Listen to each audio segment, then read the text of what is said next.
আমরা জানি না সাহাবায়ে কেরাম আমাদেরকে কি দিয়া গেছেন। চলেন একদিনের কাহিনী মনে উঠলো, এই জন্য বলতেছি। কিতাবের নাম আনোয়ারে সাহাবা একটা কিতাব আছে।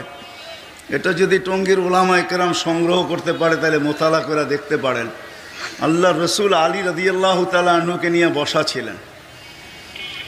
আলী রাদিয়াল্লাহু তাআলা আনহুকে জিজ্ঞাসা করতেছেন, আলী তুমি তো জানো জান্নাতের মেয়েদের সর্দারনি কে হবে?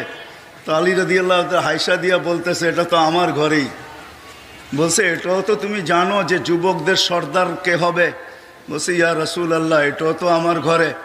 তো বলছে, তাইলে বলো আমার জান্নাতের উম্মতদের বয়স্কদের সর্দার কে হবে? তো বলছে, ইয়া রাসূলুল্লাহ এটা তো জানি না। ওই সময় আবু বকর ওমর রাদিয়াল্লাহু তাআলা আনহু আসতেছিলেন সামনের থেকে।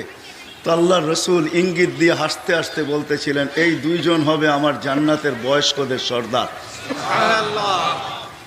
বলতে বলতে ওনারাও কাছে চলে আসছেন। তা আল্লাহর রসুলের চেহারাটা হঠাৎ মলিন হয়ে গেছেন। দুইজন জিজ্ঞাসা করলেন, ইয়া রাসূলুল্লাহ কি জানি বলতেছিলেন, কানে আওয়াজ আসতেছিল। বলছে, তোমরা দুইজন আমার বয়স্ক উম্মতদের জান্নাতের সর্দার হবে। তো বলছে, এটা তো খুশির কথা ছিল, চেহারাটা মলিন হলো কেন?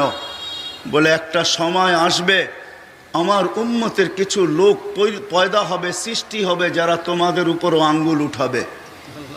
তো দুইজন চোখের পানি ছেড়া দিয়া বলতেছে, ইয়া রাসূলুল্লাহ আমরা করলাম তো করলাম কি?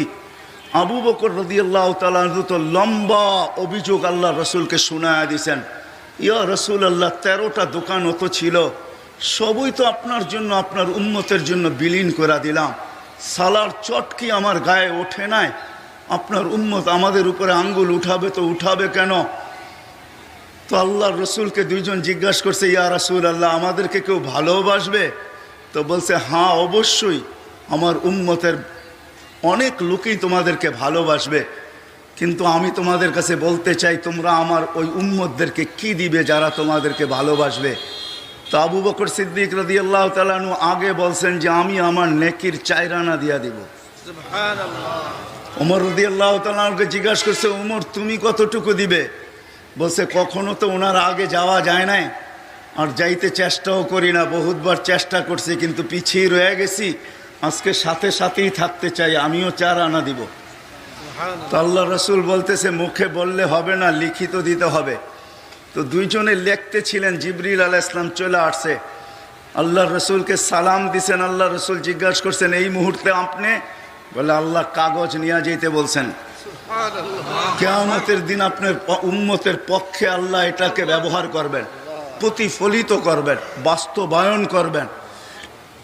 কিন্তু বলছে আপনাকে সাক্ষী হিসাবে সিগনেচার দিয়া দিতে। তো লেখা শেষ, আল্লাহ রসুল সিগনেচার দিছেন। জিবরিল আলাইহিস সালাম কাগজ নিয়ে চলে গেছেন। একটু পরে ফিরে আসছে, বলছে কাগজ কোথায়? বলে, ওইটা আল্লাহ নিজের কাছে রেখা দিয়েছেন। আপনি সাক্ষী দেওয়ার পরে আল্লাহ নিজেও সাক্ষী হয়েছেন। আমাদের